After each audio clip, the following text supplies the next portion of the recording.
The fluorescent lights of Mike's all-night diner buzzed overhead as Sarah Chen wiped down the counter for what felt like the 100th time that evening.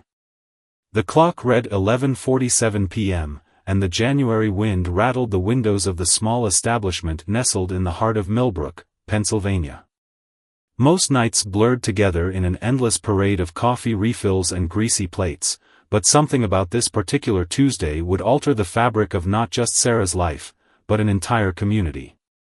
The bell above the door chimed weakly as it had thousands of times before. Sarah looked up, her practiced smile already in place, only to feel it fade slightly as she watched an elderly man shuffle in from the bitter cold. His weathered military jacket hung loose on his thin frame, patches and pins telling a story that his distant eyes seemed reluctant to share. He moved with the deliberate care of someone trying not to show pain, each step measured and precise. "Seat yourself anywhere you'd like, sir," Sarah called out, already reaching for a menu and fresh silverware. The man nodded, making his way to the corner booth, the one Sarah privately thought of as the Lonely Hearts Club because it seemed to attract those who came in seeking more than just a meal. As she approached his table, Sarah noticed his hands, strong despite their age, but trembling slightly as he reached for the menu. A silver POW/MIA bracelet encircled his right wrist, the metal worn smooth from what must have been decades of wear. "Coffee to start?" she asked, pen poised above her notepad. "Just water for now, thank you," he replied, his voice carrying the kind of gentleness that often surprised people coming from someone who'd clearly seen combat. Sarah noticed him scanning the prices first, rather than the items, a habit she recognized all too well from her own life. The diner was nearly empty at this hour. A couple of truckers nursed their coffees at the counter, and a small group of college students occupied the booth near the jukebox, their laughter providing a stark contrast to the solitary figure in the corner. Sarah found herself watching the elderly veteran as she went about her duties, something about his dignified solitude tugging at her heart. When she returned with his water, she caught him emptying his pockets onto the table, a small collection of coins that he began to count with meticulous precision. Each penny was placed in neat rows, his fingers moving with the same careful determination she'd noticed in his walk. Sarah felt her throat tighten as she recognized the ritual, the same one she'd performed countless times during her own struggling years as a single mother. "I'll give you a few more minutes with the menu," she said softly, turning away to give him privacy, but not before noticing the slight flush of embarrassment on his weathered cheeks. As she walked back to the counter, her mind wandered to the envelope in her purse, the tips she'd been saving for her daughter Amy's school supplies. It wasn't much, maybe $40, but it had taken weeks to accumulate. The next few minutes passed in a blur of coffee refills and idle chatter with the regulars, but Sarah's attention kept drifting back to the corner booth. When she finally returned to take his order, the veteran had arranged $4.87 in coins on the table. His finger traced down the menu's left column, where the prices were listed. "I think I'll just have the soup of the day," he said, trying to maintain his dignity despite the situation. Sarah glanced at the coins, then at the man's worn jacket, and finally at the POW/MIA bracelet. In that moment, she saw her own father, who had passed away 3 years ago, another proud veteran who would have rather gone hungry than accept charity. What happened next wasn't planned. Sarah didn't pause to consider the consequences or weigh the pros and cons. Sometimes the heart acts before the mind can intervene, and this was one of those moments. She pulled out her order pad and began writing. "The soup comes with our house special tonight," she said firmly, even though there was no such thing.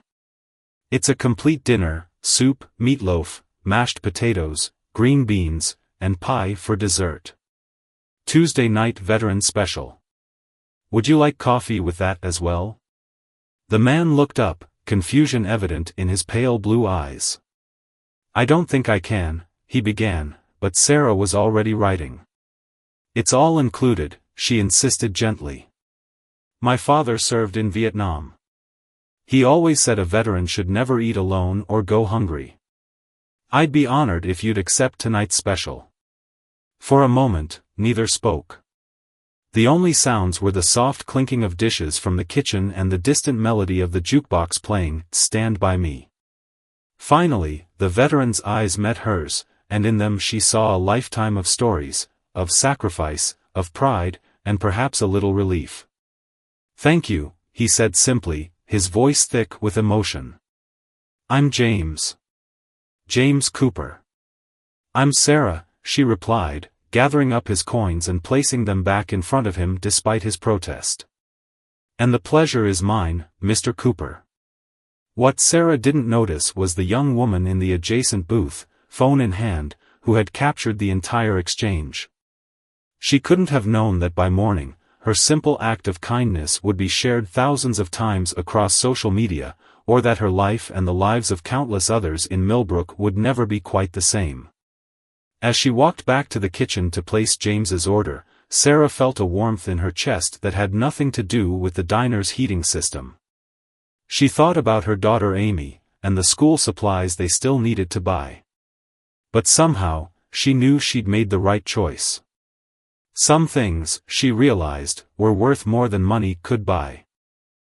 The night shift at Mike's all-night diner continued as it always had, with its rhythm of orders and cleanup, of coffee refills and friendly banter.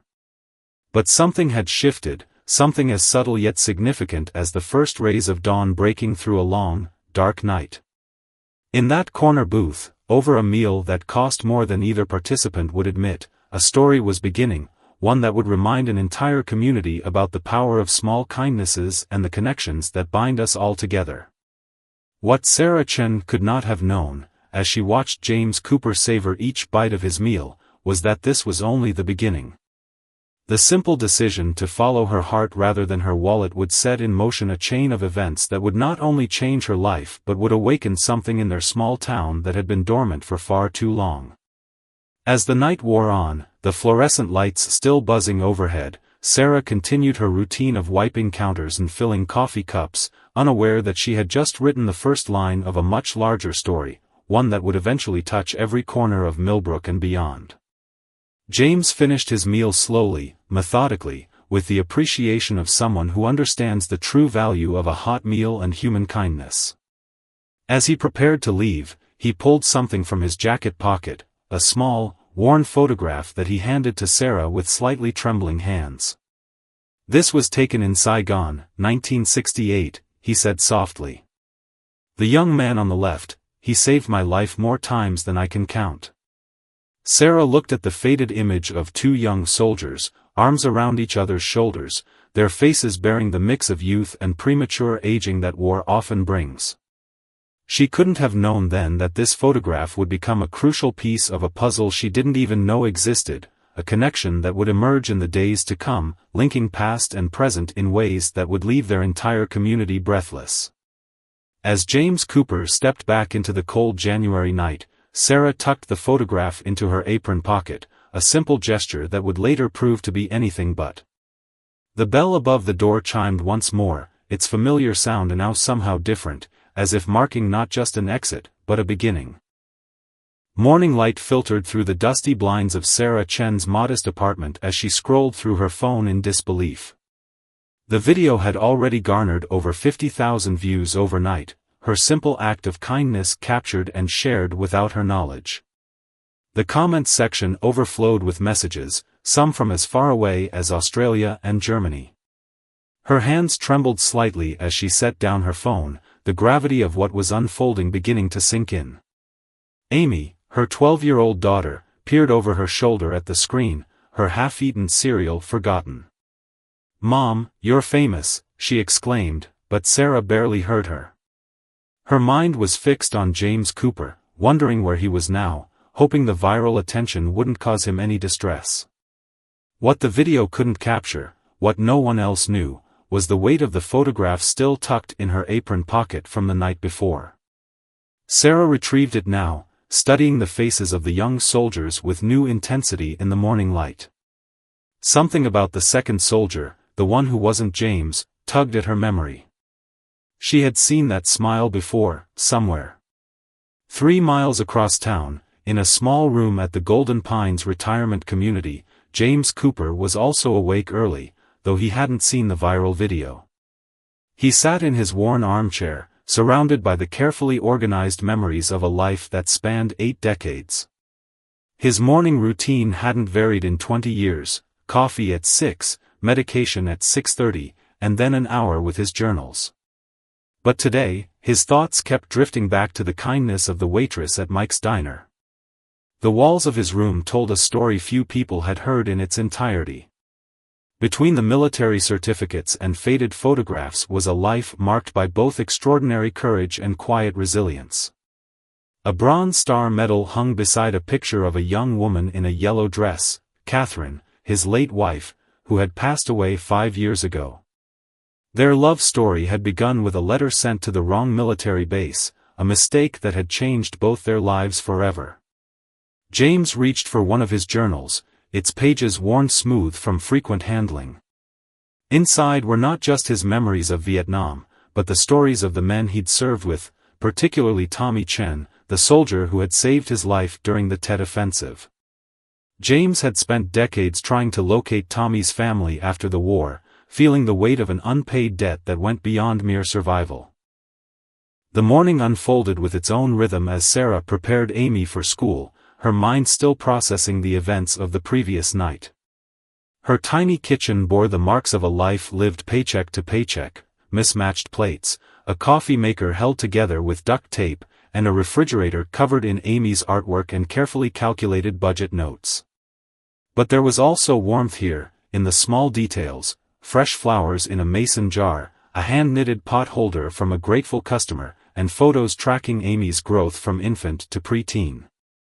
Sarah's path to Millbrook hadn't been straightforward. She had moved here 6 years ago, following the death of her father and a difficult divorce. The diner job was supposed to be temporary, just until she got back on her feet. But somehow temporary had stretched into years, and the diner had become more than just a workplace. It was where she had rebuilt her life, one shift at a time. As she helped Amy pack her backpack, Sarah's phone buzzed with a message from Mike, the diner's owner. Her heart sank, expecting repercussions for giving away a free meal. Instead, his message left her staring at the screen in shock. "Local news wants to interview you. James Cooper isn't just any veteran, he's a Silver Star recipient. There's more to his story than any of us knew." Across town, James was interrupted from his morning routine by a knock at his door. Linda, the retirement home's social worker, stood there with an iPad in hand, her eyes bright with excitement. "Mr. Cooper, you need to see this," she said, playing the viral video. James watched in silence as the previous night's events unfolded from a stranger's perspective, his expression unreadable. But it wasn't the viral fame that caught his attention. In the video, clear as day, was the nameplate on the waitress's uniform, Sarah Chen. Chen, the same surname as his lost brother-in-arms. His hands gripped the arms of his chair tightly, memories flooding back with overwhelming clarity. Meanwhile, Sarah had dropped Amy at school and arrived early at the diner, hoping to gather her thoughts before her shift. The morning regulars were already buzzing about the video, and several had left envelopes addressed to James on the counter. As she tied her apron, her fingers brushed against the photograph, and suddenly, like a key turning in a lock, everything clicked into place. The young soldier in the photograph, the one who had saved James Cooper's life, had her father's smile. The revelation hit her with such force that she had to grip the counter for support. Her father had never talked much about his time in Vietnam, but she remembered the nightmares, the way he would sometimes stare into the distance during family dinners, and the medal he kept locked away in his desk drawer. Could it be possible? Had fate orchestrated this entire encounter? What Sarah didn't know yet was that across town, James Cooper was already on his way back to the diner, moving with more purpose than he had in years.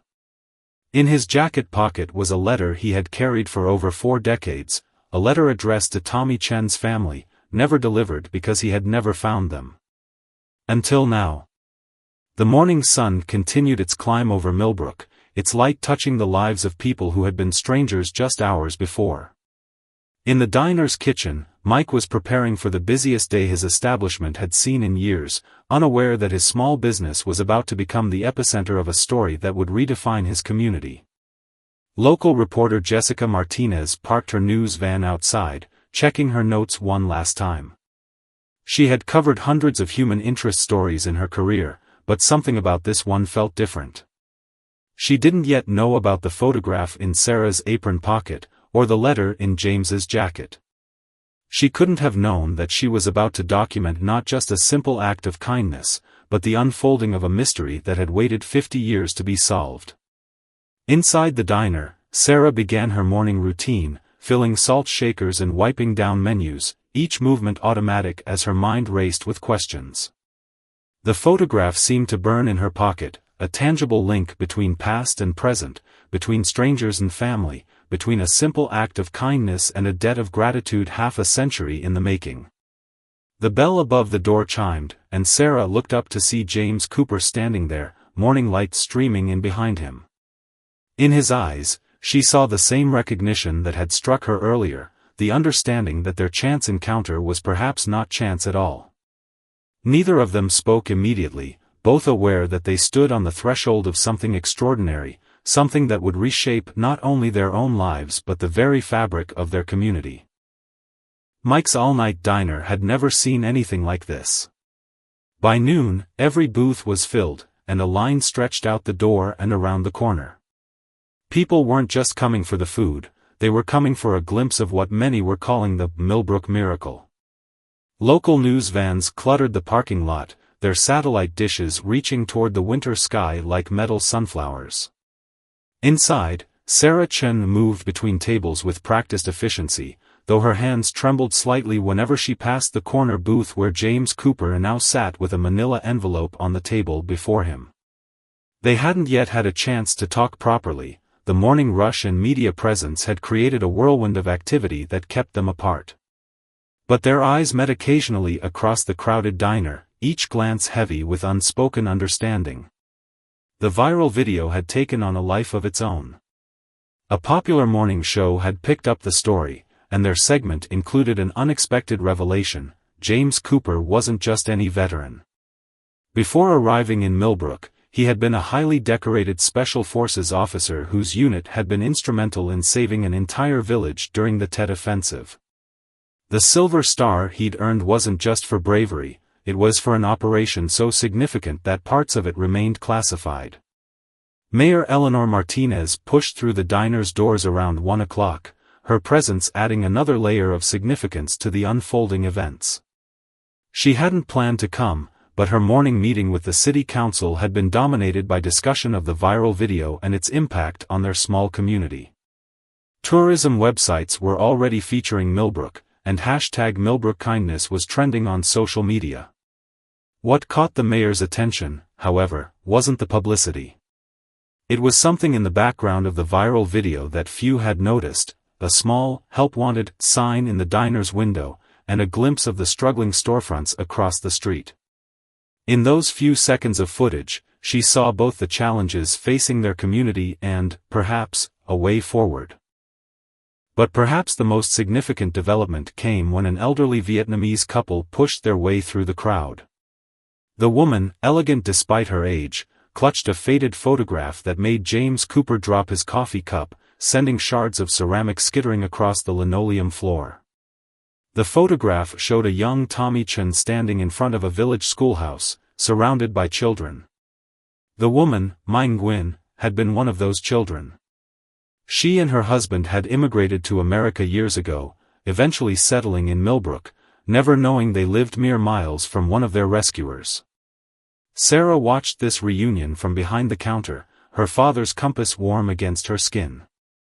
The diner had become more than just a restaurant. It was now a confluence of lives and stories, of past and present, of wounds long hidden and healing finally begun.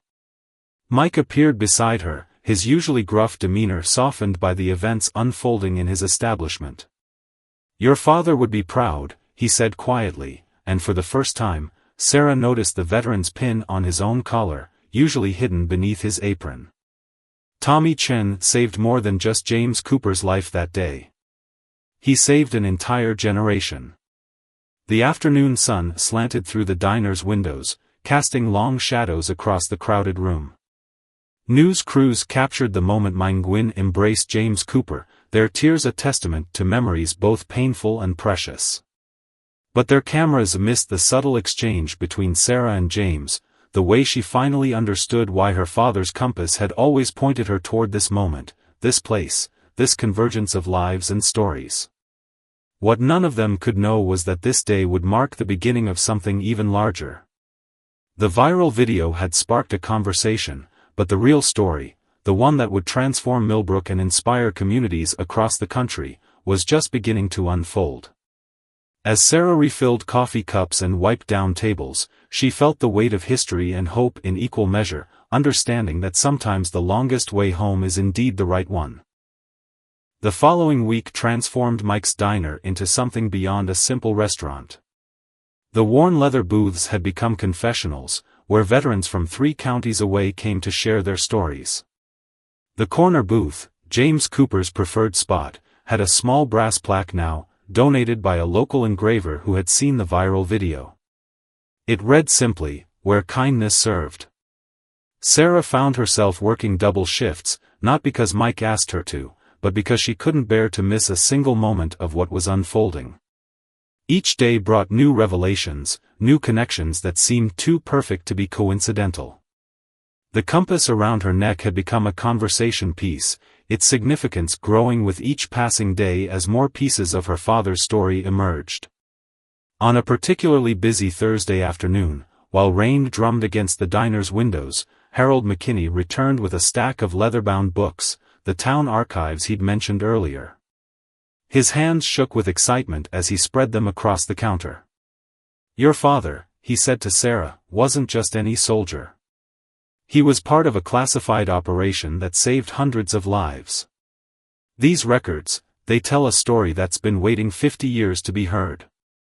The archives revealed that Tommy Chen had been part of a covert team that not only rescued villages but also established a network of safe houses and escape routes for civilians caught in the crossfire. The compass he'd given to James Cooper, and the matching one Sarah wore, were more than mere navigation tools. They were part of an elaborate system used to guide people to safety, their markings containing a code that only a select few understood. James Cooper spent hours at the diner each day, his presence drawing other veterans who recognized him from their service years. But it was his interaction with Amy, Sarah's daughter, that caught everyone's attention. The 12-year-old had taken to sitting with him during her after-school hours, listening to stories not of war, but of friendship, courage, and the kind of love that drives people to risk everything for others.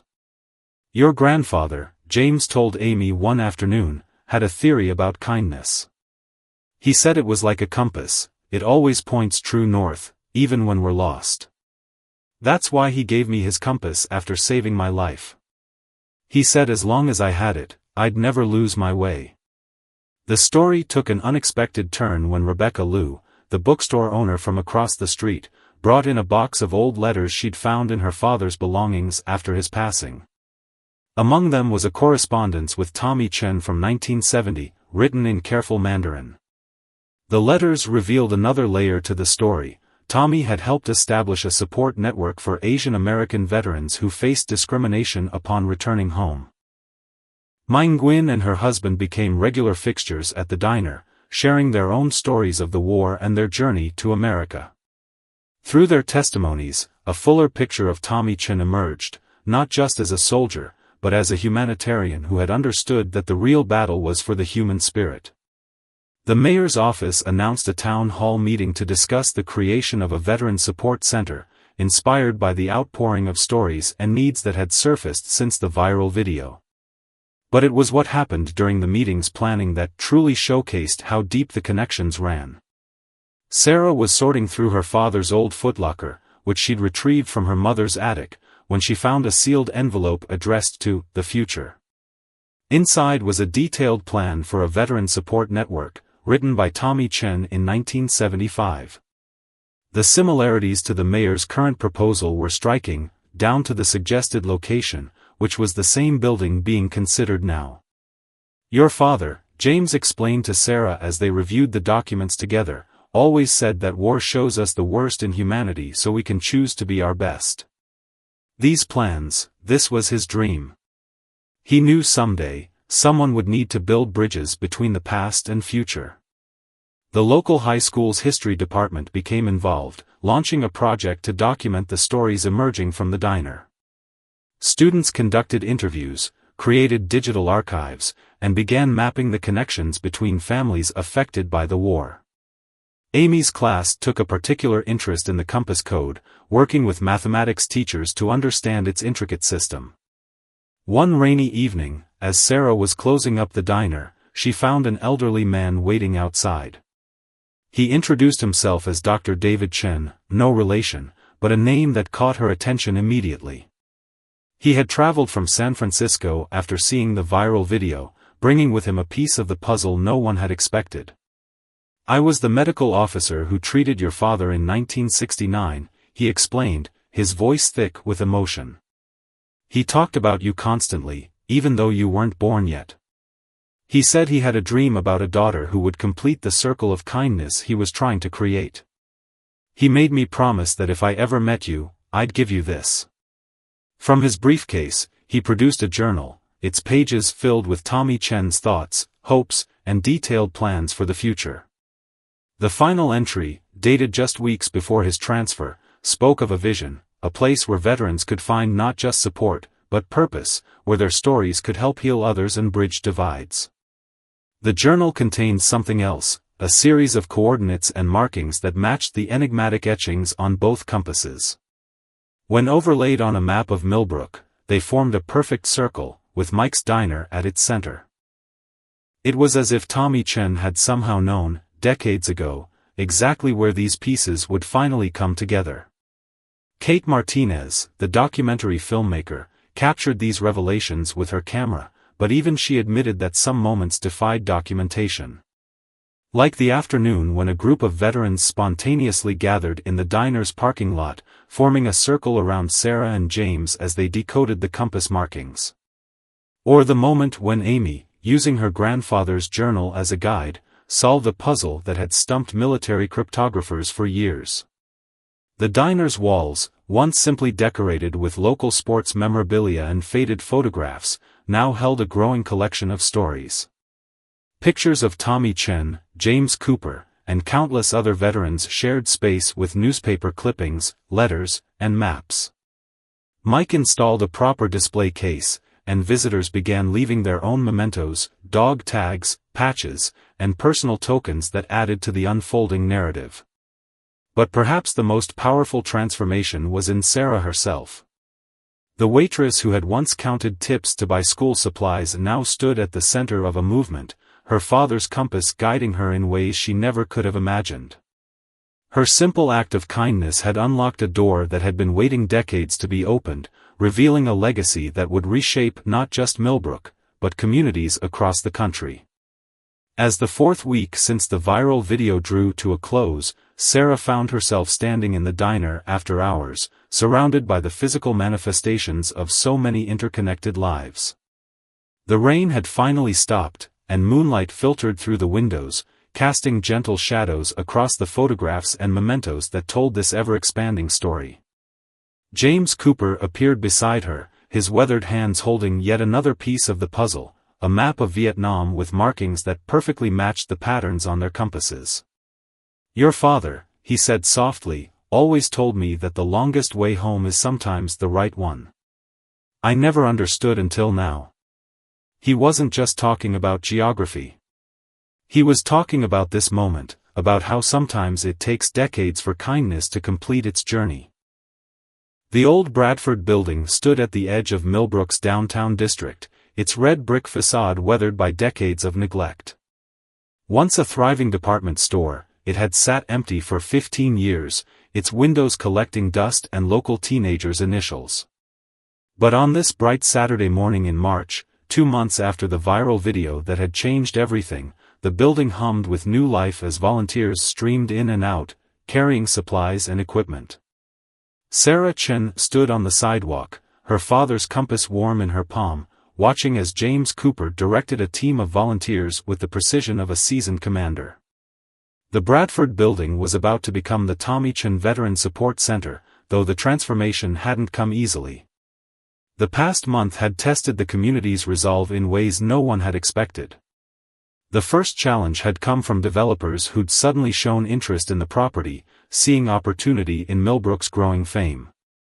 Their offers had been substantial, threatening to derail the community's plans. But then Mai Nguyen had stepped forward, revealing another surprise from the past. Her family hadn't just settled in Millbrook by chance, they'd bought property here decades ago, including a silent partnership in the Bradford building, guided by none other than Tommy Chen himself. "Your father," Mai told Sarah as they watched volunteers painting the building's interior, "he understand long game. He buy small pieces of many properties, very quiet, very patient. He say someday community needs strong foundation to build future.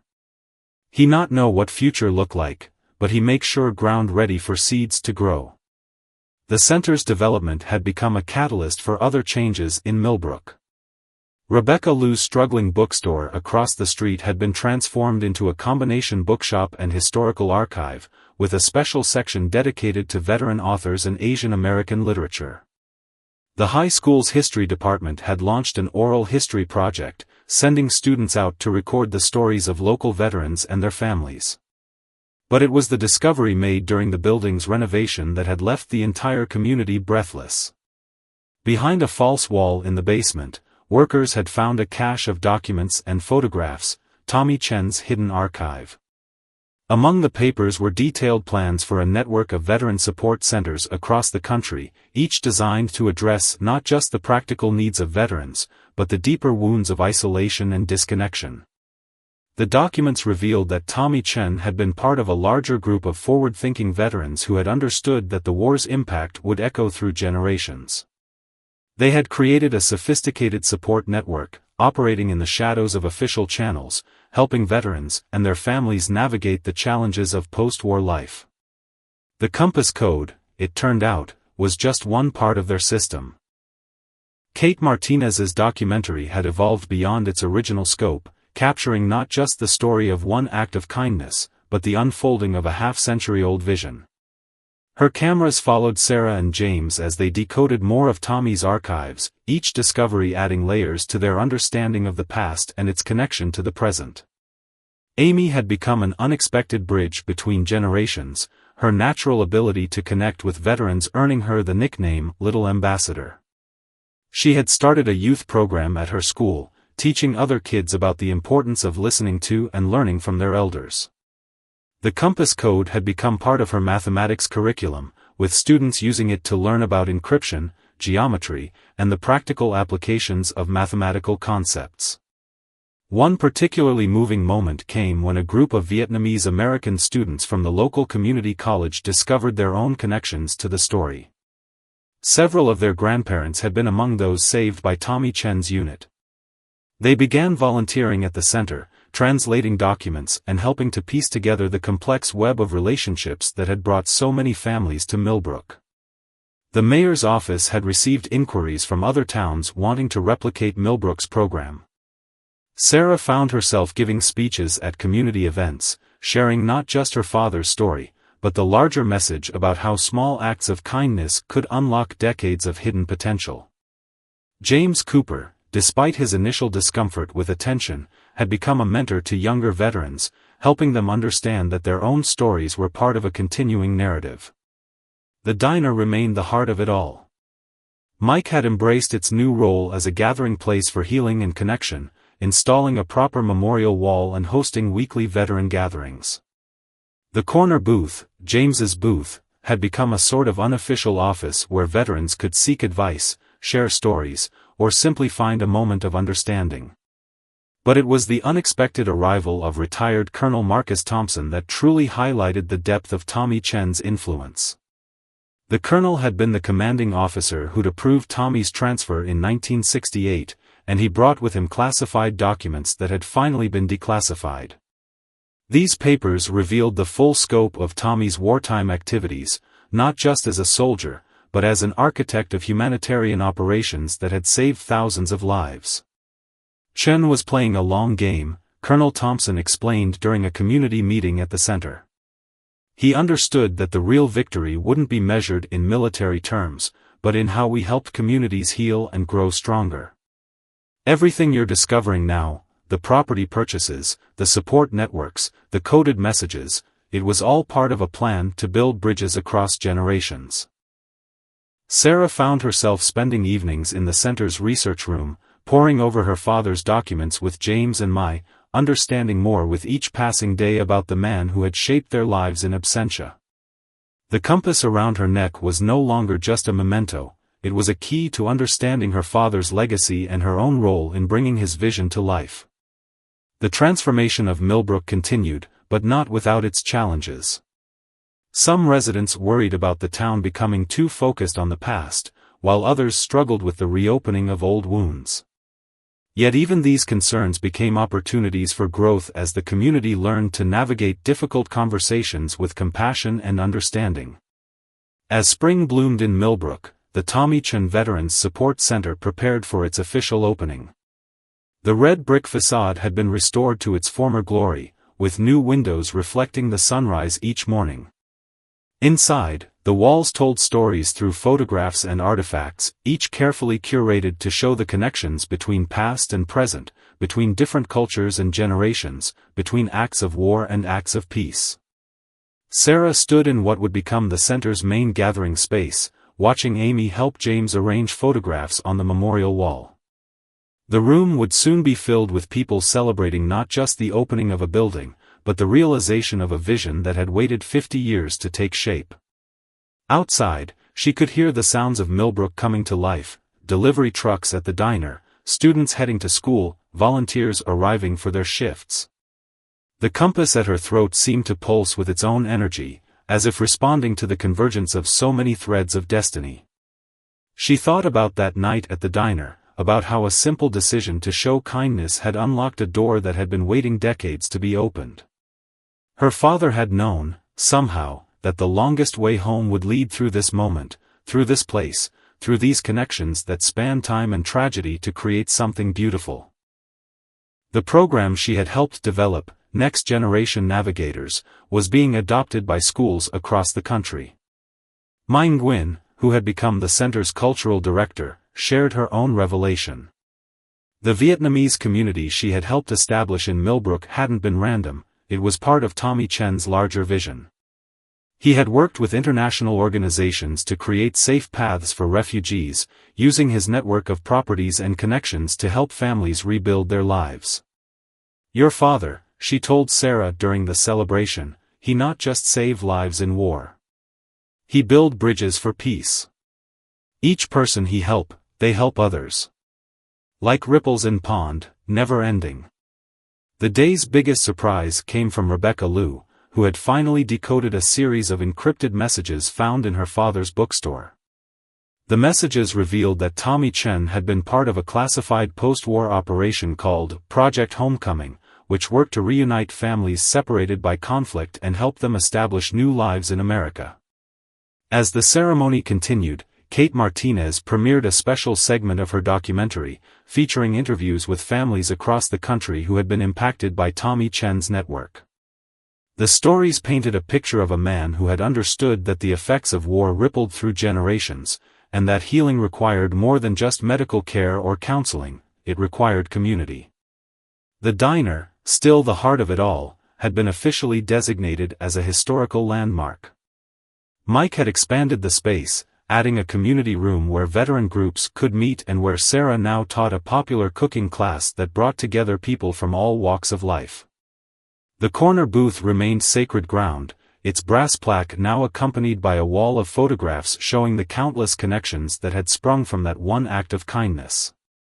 But the most profound revelation came near the end of the day, when Colonel Thompson returned with one final declassified document.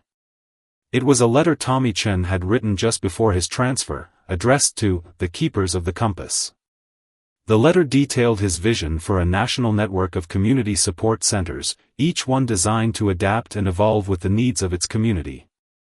The compass points us home, he had written, but home is not a place. It is the moment when we understand that our individual stories are part of a greater narrative. The longest way home is through each other's hearts. Sarah's simple act of kindness had not just honored her father's memory, it had completed a circuit he had begun wiring decades ago. The viral video hadn't just captured a moment of compassion, it had captured the exact instant when past and present aligned, when one generation's vision merged with another's action. As the sun set on Millbrook that evening, the community gathered at Mike's Diner for what had become a monthly tradition, Compass Rose Night, where people shared stories, broke bread together, and celebrated the connections that bound them. The diner's walls, once sparsely decorated, now told a story of transformation, of how one small town had discovered its true north.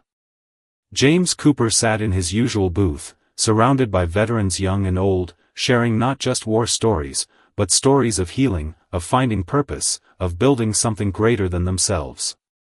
Sarah moved among the tables, no longer just a waitress but a keeper of stories, a connector of souls, a navigator helping others find their way home. Amy sat at the counter, working on her homework, a special project about community architecture. She was designing her own version of a support center, incorporating elements of her grandfather's vision with innovations of her own. The compass around her neck caught the light from the setting sun, throwing patterns on her papers that looked remarkably like the coded messages they had found in the tunnels. As night fell over Millbrook, the diner's windows glowed like beacons, drawing people in from the darkness. Inside, the walls held photographs of Tommy Chen, James Cooper, and countless others whose stories had become part of the town's fabric. But it was the newest addition that captured the essence of their journey, a large compass rose painted on the ceiling, its points connecting past and present, war and peace, stranger and family.